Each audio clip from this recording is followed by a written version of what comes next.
Hi everyone, it's Roger and James here from the What's on Disney Plus podcast. In this episode, we're going to be talking about all of this week's Disney Plus news. And let's just be honest, there's a lot of animation news. We are going to be talking about a number of different series that have got announced, some new details, some Disney Channel stuff. We're talking about Frozen, Star Wars Detours, that Chip and Dale series, and a lot more. But before we jump into all the news, James, what have you been watching this past week? I was getting caught up on the current season of Agents of S.H.I.E.L.D. So there's only, not counting today, I haven't seen the episode that came out on the day we're recording this, which is Friday night. So I've seen the first 4 episodes. The 5th episode came out today. I'm going to watch that over the weekend. And this wasn't what I watched this past weekend, but this coming weekend, I am planning on watching the new Jessica Jones series, which is the send-off of the Netflix series. I will admit my anticipation isn't particularly high after season 2 of Jessica Jones, but I also do want to see it. I do want to see the end of the Netflix series, and I do just want to kind of see where they wrap things up with that one. I was actually just thinking, did I finish episode? Yes, I did finish season 2 of Jessica Jones. I will watch season 3. I will be honest, I have completely just fallen off. Luke Cage season 2 didn't finish. Daredevil season 3 didn't finish. Iron Fist season 2 didn't even start. Punisher season 2, I think about halfway through. These last few seasons have just not kept. I don't know what it was with these series. None of them have really kept up that momentum to be like, I want to see what happens next. I'm dead. I don't know if it's just there was too many of them too quickly, but I don't think I have finished anything of the last few seasons, and that's never a good sign. That's probably, it just feels like that's been kind of the standard thing. Yeah, and I feel like Iron Fist season 2 and Luke Cage season 2 both ended at a point that was more interesting than what most of the series was about. The ending for Luke Cage had set up a very interesting new status quo for that character. The ending for Iron Fist had set up a new status quo for the characters in that series. Daredevil season 3 was actually really good. That was the strongest of the current wave. I can't speak to Punisher yet because I have not seen Punisher yet. And yes, I'm doing Jessica Jones and Punisher out of order, but I suspect that Punisher is at least going to be okay. Punisher is pretty easy to do a story for, so I'll reserve judgment till I actually see it. Yeah, it's like Agents of S.H.I.E.L.D. I only literally got through like I think half of season 4. Again, they were just releasing way too many too quickly, and I think I just fell off the wagon on it, because obviously you had like Cloak and Dagger, which I think I've still got a few more episodes to go. Runaways season 2 have not even started, but none of them have really kind of kept that momentum going and it feels like that happens. It's not, I'm feeling like that, but the general consensus out there, the excitement levels were so much higher in the first seasons than the second. And I know, like with Jessica Jones, is season 3 coming in. I loved season 1. I couldn't wait to put the next episode on. Season 2 was so dull, and the whole thing with her mum and all the rest of it, just didn't make it. They just lost what was so great about it. Yeah, the whole mom storyline was just not interesting at all. And I have to admit, I was more interested in the Patsy Walker's story than I was in Jessica's story. But that is another reason why I'm interested in seeing Jessica Jones season 3, is because the place where they left Hellcat, Patsy Walker, at the end of season 2 was very interesting, and I want to see how they wrap that up in season 3. But yeah, I will say for Agents of S.H.I.E.L.D., there was definitely kind of a doldrums, like season 4-ish area, season 3, Inhumans and all that stuff. It did get much better when they went like full sci-fi last season and are kind of continuing into it this season. Yeah, I think I got about halfway through it and I just kind of fell away because it's that kind of thing of, so much stuff out there, other things to carry on. Especially as well, of a lot of these series I would watch with my wife, and once she lost interest, then it got harder to fit in. That kind of thing of, then putting it on in the evening and so on.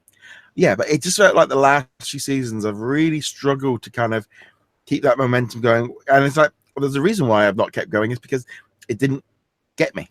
It didn't keep me going. Of, maybe if they had some shorter seasons, that it didn't seem to be as interesting. I know, like, Daredevil's kind of one of those ones that has kept pulling me through. Cloak and Dagger has been a slow burner, and I think it's one of the cool things I am looking forward to, like with the Disney Plus shows. Much shorter, much more concise, weekly releases, and also that they are essentially higher quality, but there's not going to be that many of them. One season a year, it looks to be the kind of standard thing. And I think that'll be able to keep momentum. Because like with Jessica Jones, if they did one episode a week over the next 8-10 weeks, probably wouldn't feel so bad as then when they dump all like 10 to 13 episodes at once. We're all on different stages. No one can talk about it because everyone's scared of talking about spoilers. So the conversation disappears. Whereas when it's weekly, it kind of keeps that bit of momentum going. Right. And I do hope as we move forward with, like, I don't know, the streaming revolution or whatever it is we've got going on, Netflix and Hulu and Disney Plus and all the other streaming platforms, that they kind of continue to move away from the traditional, in American television anyway, of these longer seasons. You've got the DC shows like Arrow, Flash, and they're 22 episodes long every season. You're just like, no, the story is, you can't drag the story out for 22 episodes and have it consistently be good. These shorter ones tend to do better. And, you can say what you will about the Defenders, that midpoint for the Netflix shows. The fact that it was only 8 episodes instead of the typical 13 at the time really did help keep it focused on a single story. That it did kind of peter off near the end, and there was some questionable choices made through it. But 8 episodes was much easier to digest, and it stuck to a story that you could follow. Unlike, say, Luke Cage, which was 7 episodes of one storyline and then 6 episodes of a completely different storyline that was only marginally related to the original. Yeah, and you say about the DC shows, I used to watch Arrow, I used to watch Flash, tried watching Legends of Tomorrow, got bored of that one. We had Supergirl. It just literally, we stopped watching all of them because just there was too many. It was getting to the point of watching between that and the Marvel shows. You felt like you were having to watch 2 episodes to 3 episodes of superheroes a night. Burnout just got a little bit like, I've had enough. I don't want to watch something else. That's the division. I think we stopped Arrow season 3. So I know a lot of that stuff's all coming to the end because Warner Brothers are going through their big shift. You're going to see a big shift over there with their DC streaming service and merging in with whatever they're doing because they're changing things around and seem to be on a daily basis of what's going on over at DC. They're all shifting and shuffling around. They've overdid it. They all try putting out too much, and now they're having to pull back in. And, hopefully we'll get an idea a little bit more next year when I think things might settle down a little bit. And we've also got all those Hulu Marvel shows as well coming. Yeah, to be fair to the DC streaming service, it does sound like both Doom Patrol and Swamp Thing are very, very good if you want that kind of entertainment. Swamp Thing is horror. Doom Patrol is kind of more of like broken family dynamics. I haven't watched either myself, so I can't comment directly, but they both seem to be doing much better in terms of reviews than, say, Arrow and Flash, which... yeah, they're kind of in their own doldrums, but I have to admit they are a guilty pleasure of mine. I still enjoy watching them. The difference being, though, I pretty much watch almost exclusively superhero shows, and the occasional like Disney shows like Big Hero 6 I talked about, and Star Wars Resistance and stuff like that. Whereas I know you've got other things on your plate. You have to watch stuff with your wife, and you have to find that. I'm not saying that in a negative way. Yeah, I'm just saying you have to account for 2 different tastes. Yeah. So you watch stuff like Grey's Anatomy and other shows, which I don't.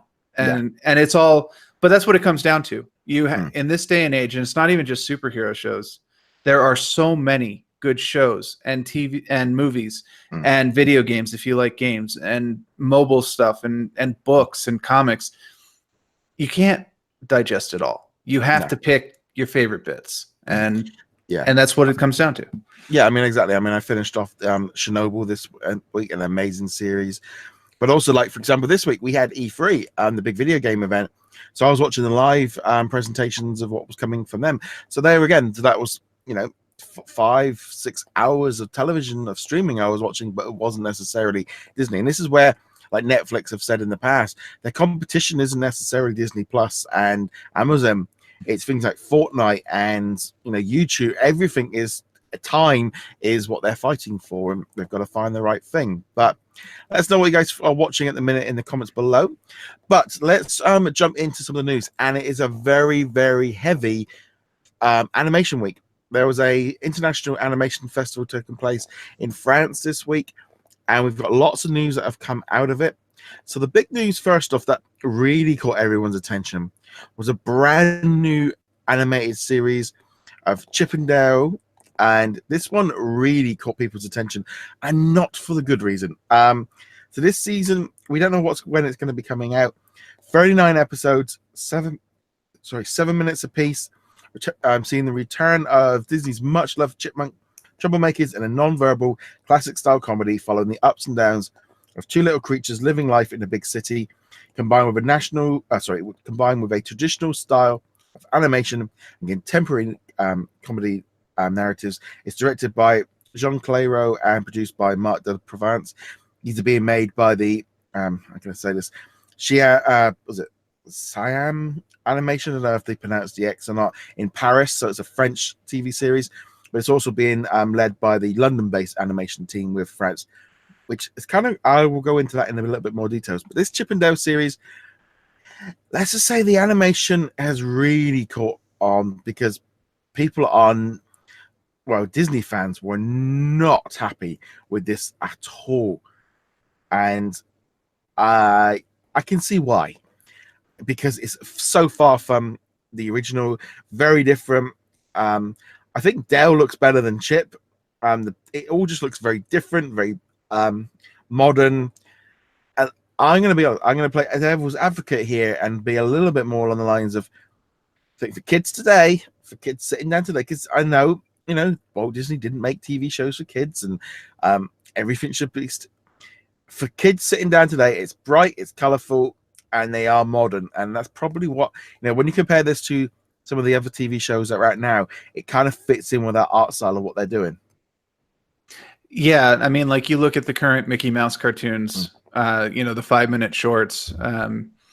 It does tend to fit with that much more exaggerated. Cartoony is not the right word for it, but yeah, this not at all realistic. Making Dale's nose huge and stuff like that. I have to admit, I'm not a fan of it, but yeah, I'm willing to give it a shot when it comes out. And even if I'm not a fan of it, I am glad that they're trying some new stuff rather than just rehashing the same stuff with minor modifications over and over again. Obviously, that not everything is going to be a hit. When you experiment, things tend to kind of get adjusted, and maybe they don't work. But I don't know. We'll see. As near as I can tell, we haven't seen it in action. We don't know how fluid it is. We don't know how the humor is. And I'm going to reserve judgment. But right now, I'm not looking at it too favorably. But I'm also aware that I'm highly biased. I'm used to the traditional look for the Chipmunks, both from Rescue Rangers and then from the old cartoons way back in the day. Yeah, I think that is fundamentally one of the biggest issues going forward with this is we are applying what it used to look like. I remember when Mickey Mouse shorts came out, the reaction to that was so negative because it was so modern, so different. It didn't look anything like it. Now you go to the parks, the stuff's everywhere. It's had a few years to settle in. People are a bit more used to it. These Chip and Dale ones, they are very different. They don't look the same. But hopefully you've got Rescue Rangers and the old cartoons available. They're doing something different. And I love Chip and Dale. I love the characters. Yeah, these do not look at all like them. But I'm also looking at it going, they have to try. you know, or they go, well, we designed this character back in the 30s and the 40s, and we have to keep it there. It's been, you know, 80, 90 years, and we have to keep the characters to look exactly the same. Other characters go through changes. Chip and Dale have pretty much, they, other than putting them in an outfit in the 90s, that's pretty much it. I'm wanting to see how this goes. If I watch it and it's like, yeah, it's not for me. But if my little nephews and stuff love it, then where's the problem? It's that kind of thing. If like they're not, as much as they aren't creating it for us, and I'm fine with that. I completely get it. You know, if they put a new series out now of the ones looking like they did from the 30s and the 40s, I don't know if kids would watch it, and that's ultimately the truth of it. Well, we don't know. I mean, there's no way to tell because that's not the way they're going. I think we could potentially take a look and see how people react to the old cartoons, because I believe the vast majority of them will be on Disney Plus. So if you're one of those parents like, I don't want them to see this version of Chip and Dale, you have options. But yeah, it's a 7-minute commitment to watch one of these, 14 minutes to watch 2 of them. I'll definitely give it a shot. I'll go in with as open a mind as I possibly can, but I will admit there is a bias. And you know, Chip and Dale are 2 of my favorite Disney characters from that entire roster. And I also want to point out when you see the current Mickey Mouse stuff in the stores or whatever, you normally only see Mickey and Minnie. The other character designs haven't really moved across, and I have to say that Goofy design is terrifying. I can handle the rest of the show, especially when the humor is on point, because there have definitely been some episodes that have completely cracked me up. Whenever Goofy's involved, I am just terrified of him. That design does not work for me in any way. No, the Donald Duck version pretty works. So Donald Duck's great. He works fine. But also, I remember when DuckTales came back, nobody liked the art style. Everyone wanted the old style back. Everyone's got used to it and all the rest of it. You know, it will grow on us. We'll have to see. We'll have to, you know, trust that they're doing something interesting with it. But yeah, if it doesn't work, then they might try something else. But you know, Chip and Dale are back. 39 episodes, 7 things. That's so that was one of the news. The other news was they released some information on Monsters at Work. They released a new logo, and then they kind of released an image. Now, this image was a bit of an odd one. There was an image that went out that then got withdrawn, and then Disney did send me over the official image of the new character. So this is it Tylor Tuskmon? So he's the main character that we're going to be focusing on. He will be voiced by Ben Feldman, and I like it. I think this one looks really cool. I think they're definitely trying to push over the idea that maybe Mike and Sully aren't the main characters we're going to be seeing in this. You know, they're returning and they're going to have some fun, but this is the main character that we're going to have to get used to. Yeah, and I'm fine with that. From some earlier previews that we saw, or maybe it was the talk at the other press conference. Yeah, the financials. Yeah, it did sound like, you know, the focus is on this guy, and Sully and Mike Wazowski are in more of like a managerial role. Yeah. So they'll be there, they'll be present, but the antics aren't around them. And I think that's fine, because mostly, you know, you've got Billy Crystal, you've got John Goodman. They would kind of run over anything else in the show. And making them secondary characters instead of the primary characters kind of helps to block that out a little bit. And it also lets them tell different stories. Yeah. And it is that kind of thing of they are going to be focusing on new characters, spreading it out there and getting, and that series is going to be coming in 2020. Again, there was lots of information coming out of this festival. I'm also confirmed that 101 Dalmatians Street is coming to Disney Plus in the US. At the minute, it's airing on like Disney Channel over here in the UK and in France and in other countries. Does look like this series again was being produced by the English and the French animation teams. It's very important to note that, you know, and also I think the Pixar one as well. This new Monsters at at Work show is being created in France. Now, one of the big reasons for this is that obviously there's a lot of talent, and there's another TV show as well that's going to be coming soon called Ghost Force. That is currently being worked on by the Ladybug. I can never think of the Ladybug series that is also created and purchased from a French studio. And the reason for this is primarily quotas. So here's a quick look here for those watching the video version. It's called Ghost Force, and it's aimed at children for 6 and above. Follows a group of junior high school friends who team up to form a secret superhero team dedicated to protecting New York City. Looks very neon. Miraculous Tales of Ladybug and Cat Noir is that television series that this team are behind. Zagtoon. It looks great to me. I think that looks really interesting, and again, just a thing of just doing something a little bit different. It looks like it is very much skirting the line of the Green Lantern trademark over from DC. Other than that, I mean, probably. I mean, again, this is another one of those not the target audience, but it's very colorful, which is a good thing for a kid's show, and I think that it will probably find a decent market. Depends, of course, on what kind of stories they tell and all that. But just from the promo image, I think it's got a pretty good shot of at least capturing visual attention. And it's also as well, they're kind of doing superhero stuff that's not connected to Marvel for younger kids. I don't think that's a bad thing. But like I was saying, these are all being created out of France and England. The thing is with Europe and the European Union is in order to have a streaming service going to be running in Europe, they need to have, I think it's 30% of content created within Europe, and in order to run. Now, Europe, the European Union, that includes France, Germany, it might include us at some point in the UK. We don't know. It depends on what's going on with us. So obviously at the time, anything that's filmed will have counted. So obviously we get like Marvel TV shows. They're filming currently Black Widow out in Hungary, I think it is. So anything that's made in Europe counts towards this quota. So even like the new like Rise of the Skywalker, if they filmed that part in Ireland on the island there, these kind of things all help towards this quota. And so Disney have having to up what their quota.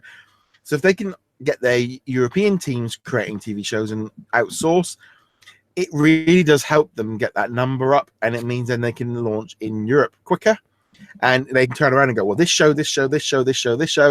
Oh, we've also got this movie. There's, it's a lot easier then to kind of go forward and go, oh, all of this content counts towards the quotas. So we are going to see a lot more of this. I don't think it's a bad thing as well, because you're going to have a lot more different tastes coming through, different influences, different styles. And, it's just that thing of they've got to import content from all over the place. And we're going to see a lot more of that going forward. And yeah, I mean, the animation, there's a reason why this festival took place in France, because it's becoming kind of one of the central places for animation to be created. Yeah, and I think that's a good thing for the French to have that opportunity to kind of show what they've got. And it's another thing where, animation or creativity in general really isn't bound by any particular border. Creative people are born all over the place. And, whatever the political or financial reasons for doing this, I think it's a good thing for them to draw talent from as many places as possible, because it also gives you a completely different perspective. How the French approach a superhero show for young kids is going to be completely different from how the English or the Americans, Canadians, Japanese, and getting as wide a net as possible is great. And yeah, I think, and Disney Plus is a global platform. It is not essentially, it's not an American platform. It is a global platform that is going to be, they're looking at 130 million subscribers by the end of 2024 as the latest analysts have put out.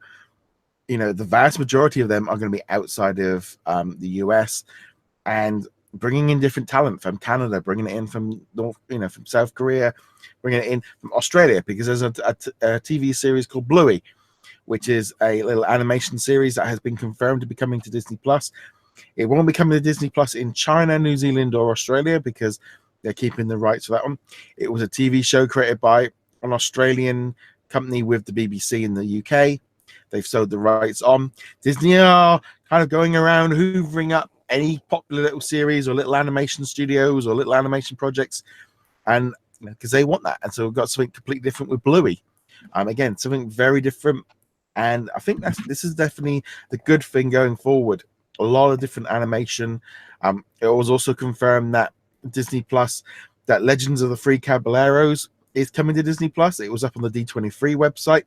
There was then an update in the week where they took that quote out, because it was along the lines of, it's expected to be available on Disney Plus on November the 12th. I was like, that's on the official website expected. And then something, that line got completely taken out later in the week once we'd all picked up on the story. But it's definitely been an animation week. Yeah, lots of animation news, and that's a good thing.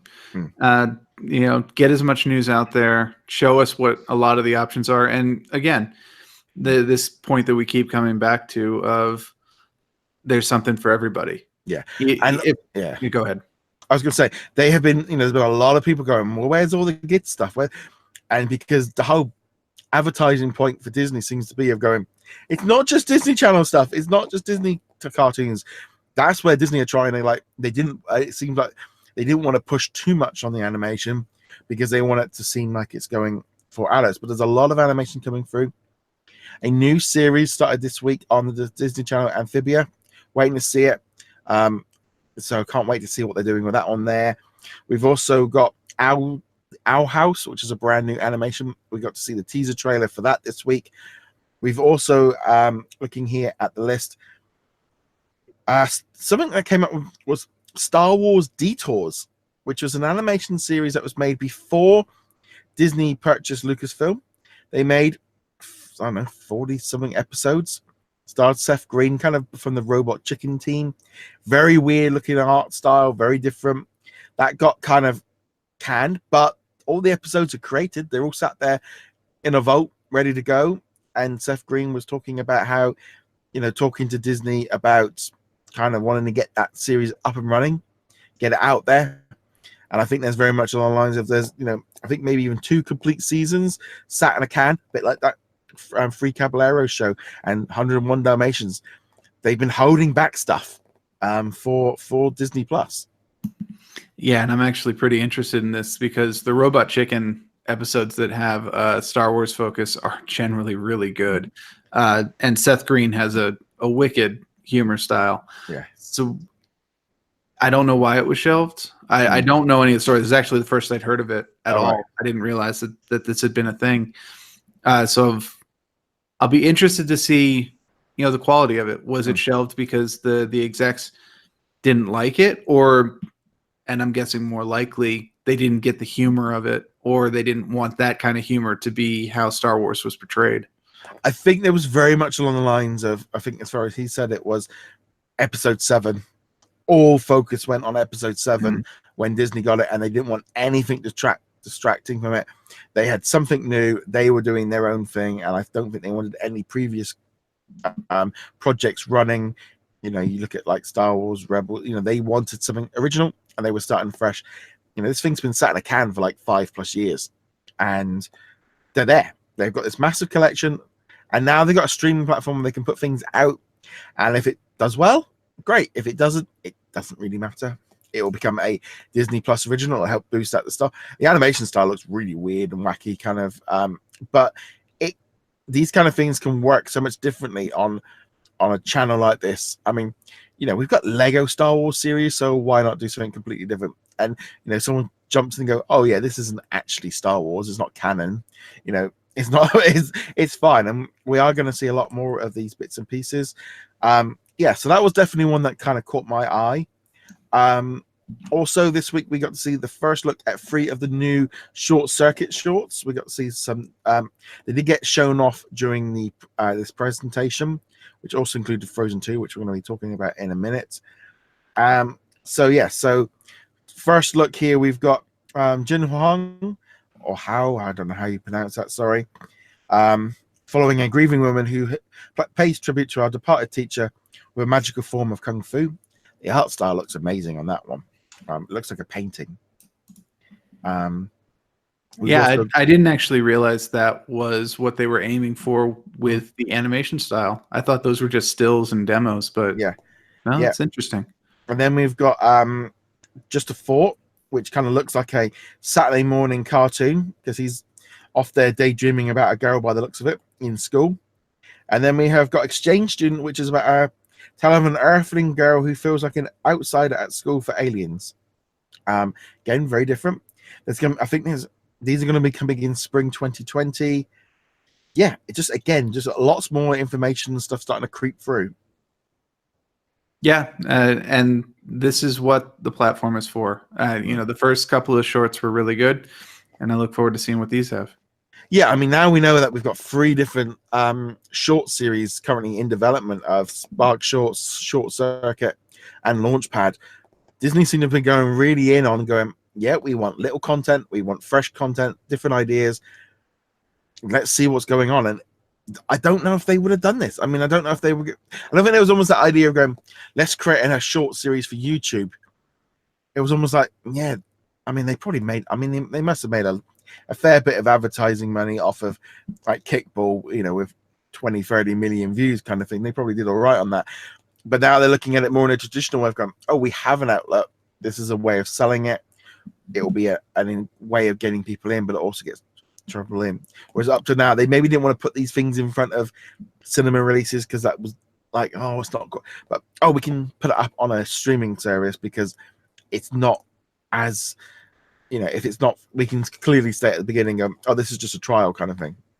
Right, and they don't have to commit to doing more of them if it doesn't work out. Whereas, if they put this on the Disney Channel as a bumper between shows, now you've got to produce a whole bunch of them so that you don't just play the same one over and over again. Yeah. And while they got a lot of views on YouTube, by Disney standards, I bet they didn't make all that much money. They probably didn't even make the production costs back, honestly. Yeah. But now with Disney Plus, that becomes one of the line items, and they'll be able to tell, was it worth making this? Are people watching these? And I think this is win for everybody all around. And also, it also gives their talent chance to practice for doing series, movies. This is the thing. They're looking long term of going, they need people ready to take on the movies and do more production. And also maybe as well work out if they can make them cheaper. Technology has moved on a lot. They can kind of change around what they're doing. And I think that's definitely a good thing. So let's move on to the last bit of animation news. It's been one of those weeks of people have been going, what about animation? What about animation? There's nothing being announced animation because, the Disney Channel fans are all like going, where's all this stuff? You're not talking about it. Like this week, here you go. Tons of it. Frozen 2, new trailer got released. Watched it. I'll be honest, my first reaction was a little bit like, okay. But the first trailer seemed a lot better than the second trailer. Well, the first trailer at least had a story that it was specifically telling, at the very beginning, with Elsa trying to get through the water or something like that. We have a little more context for it now. My big takeaway for it was I really hope that they're not hinting that the death of Elsa and Anna's parents in the first movie was somehow something other than a random event. Yeah. And I got that from two things. The troll talking about the history, and then also all this underwater stuff. And I'm like, I really hope that's not the story they're telling, or at least even part of the story. I think it's actually a better story if their deaths was just completely random. So I definitely think with Elsa and all the rest of it, we kind of need their origin story to be that they lost their parents. It's a bit like Wayne's and Batman and all the rest of it. They need to have gone before, and when they go back in time and try to make it different and set up previous vengeance of villains and all the rest of it, it's like they don't need it. And I don't, as much as I don't want them trying to turn Elsa into a into a superhero kind of thing. I don't necessarily feel like they need to go down this line. This trailer just felt a bit odd. I couldn't quite, I'm a bit, I would say lukewarm to it. It's not really I thought the first trailer I was like, oh yeah, I can't wait to see some more of this. And the second trailer was like, what are you doing? I don't get it. Yeah, the story kind of went in a direction we weren't expecting or possibly even wanting. Hmm. But again, it's a trailer. It's a very, Yeah. very, very small glimpse into what the story is. Um, I'll stay optimistic on it. Yeah. But I have to admit, I agree with you. This trailer wasn't the best, and it doesn't get me super excited for it. But I did like the original, and I am still interested in seeing Frozen 2. And yeah, the first trailer was actually pretty solid. Yeah. So there's still plenty of enthusiasm on my end for the movie. Yeah, I mean, trailer. Yeah, hopefully they will see a little bit more. I would have almost in some way would have preferred them to have done very little in the run-up and just started promoting it maybe around September, October. It feels too early. Okay, so that kind of wraps up really all of the animation stuff. We've had tons of it this week. Really wasn't quite expecting as much news as we were getting. But let's jump now into some of the questions from over on our Disney Plus Facebook group. Erica asks, will there be all the amazing Disney Junior shows like Mickey Clubhouse, Helena Velvena, Sophia the First, Little Einstein, Fancy Nancy? We know, I think we're going to get Disney Clubhouse. That has been confirmed. Guessing all those other shows, they're all going to be on there. Pretty much anything on the Disney Channel is pretty much going to be part of Disney Plus. Connor, oh yeah, carry on. I was just going to say, it might not be at launch because they might want to space some stuff out, but I don't see any reason why these shows won't be on there. No. Connor asked, will Fox Family and Blue Sky Films appear anytime soon? We know that some of the Fox movies are already going to be on there. They've already shown some of them. Home Alone 3, I think one of the Garfield ones, and what else was there? There were some random movies. We had Song of the Sound of Music. Sorry, yeah, no, not that one. I don't want to go down that can of worms. Sound of Music, and also things like Avatar. They have said, I think they're very much holding off. I think they didn't really want to go too much down the Fox line when they did that initial announcement because they'd only had the company for a few weeks. They're gonna have to work out what they're doing with Fox, what's going on with Hulu. They might be going, no, we want to use the Fox stuff more for Hulu there, or they might not. Because I think we're really going to see that shift over in what they're doing with Fox. And also as well, they can kind of spread this stuff afterwards. They have shown Fox stuff is going to be going under the Disney brand. And I think that's just going to be one of the things. Blue Sky, I cannot see a reason why on Earth. We know, I think, was it Horton Hears a Who was shown off on there. So we know that there's at least one. I think they're all going to be there. They just didn't want to show it first off. They're going to hold this stuff back. Yeah, I mean, same answer as before. It'll all get there, but we won't see all of it right up front. Yeah, but, there's no reason we won't see these. Matt kind of carried on with this because can you explain for some reason why several non 20th Century Fox films were included in the Investors Day announcement, while many of the Disney Hollywood pictures and Touchstone pictures were not? Now, this is very interesting because you got things like Three Men and a Little Lady and a few other sort of I think like Legally Blonde and stuff that are Touchstone pictures that weren't really shown off. And I think the trouble is the Investors Day event, they showed off a lot of what was coming on to Disney Plus. The trouble is, I think everyone wanted that like full-on list, and there was no way they could put them all out on the presentation slides all at this because there's going to be 500 plus movies on there. They weren't going to put all of them out there at the beginning, and also they're going to want to start spreading stuff out. They don't want to put the entire back catalog on there on day one. They're going to be able to say, this week we are putting on Three Men and a Little Lady. The next week, oh, now we're putting on, Armageddon or something like that. They want to spread them out. So that's why there's two real reasons. A, they didn't have enough slideshow space, but also they're going to want to spread everything out. They're not going to want to do everything all at the same time. And I think there's another reason, and this actually goes back to the previous question about Blue Sky and Fox properties. I think, at least in the beginning, right now, they really want to emphasize the Disney part of this. This is the Disney Plus. And that doesn't mean that non-Disney stuff isn't going to be on there, but I think they want to hammer home brand recognition right now. So I think we'll hear about the other stuff moving as we get closer. Yeah, and I mean, this has been something that's been brought up really about what they're going to do with that Fox branding. I mean, they said they're going to keep going. At the minute, we're still in like they've just got the keys to the house. They're still kind of stuck with the decor and some of the bits and issues of the previous owners. They've got to make it their own, and it's going to take time. They're going to rejiggle things around a bit, resort things out. Because I don't know if they're going to necessarily want that Fox connection to keep going on forever because of what Fox are doing themselves. You know, there is confusion in the marketplace whether or not they keep the 20th Century Fox logo, but they're going to start moving things around, but it just takes time. So looking here, Alex asked, do you think all the Marvel movies will be available within the first year? And the answer is no. They're not all going to be there because of licensing issues with the between Sony and the universe. So I don't know if they probably will try to get them all there, but I can't see them. And also, I think like some of the later ones will take a little bit longer to get on there because of the deals with Netflix. Yeah, there's nothing else to say on that. They obviously want to. That's a big advertising point for them. We have the entire Avengers lineup from Iron Man 1 to Endgame or whatever. But yeah, legally, unless they've got some deals going on, which I'm sure they are working on, the answer at the moment is no. But I would love if they would pleasantly surprise us with a yes. Yes.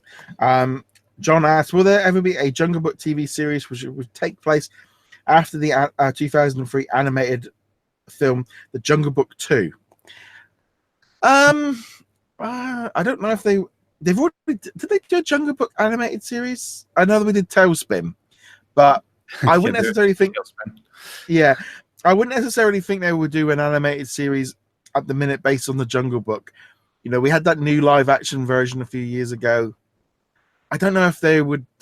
I think there's a lot more of. They've already kind of done the Jungle Book reboot. I don't think they'll be looking to reboot something else or an entirely different idea completely. I wouldn't rule it out completely. Like I could see a situation where they would do it. Because there are plenty of stories that you can tell with Mowgli and the crew. Yeah. I don't remember where Jungle Book 2 ended. I don't even know if I've seen Jungle Book 2. I've got to be honest. But yeah, it's not like it'd be hard for them to figure out a way to tell more stories if they wanted to. And the Jungle Book is a well-known property.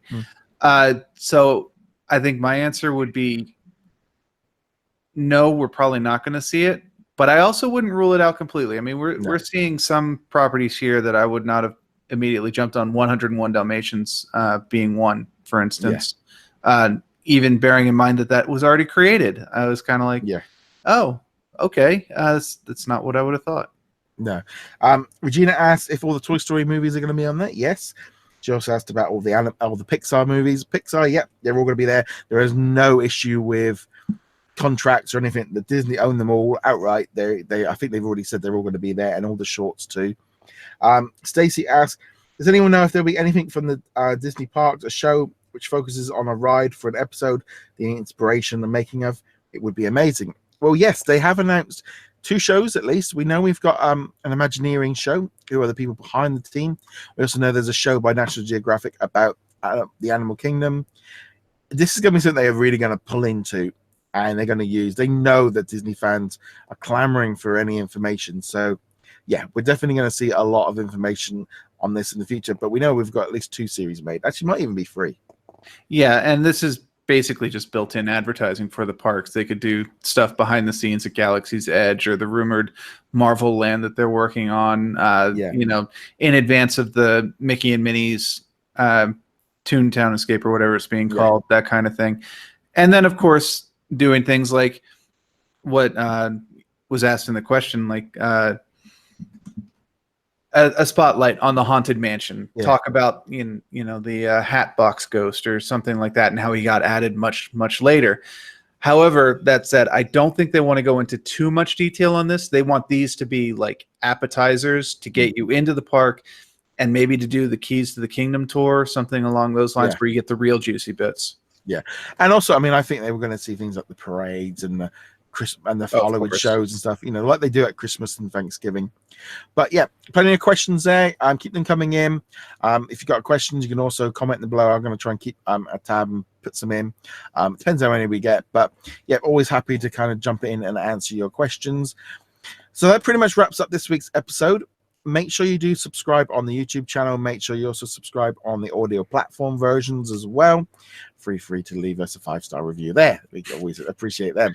Yeah, if there's anything less than that, we don't worry. Also, make sure you do go check us out over at whatsondisneyplus.com. You can find us on Twitter and Facebook to keep up with all the latest from us there. And as I said, we've even got a Facebook group. So on that note, guys, thank you very much for joining us. We'll be back soon with another episode. Later.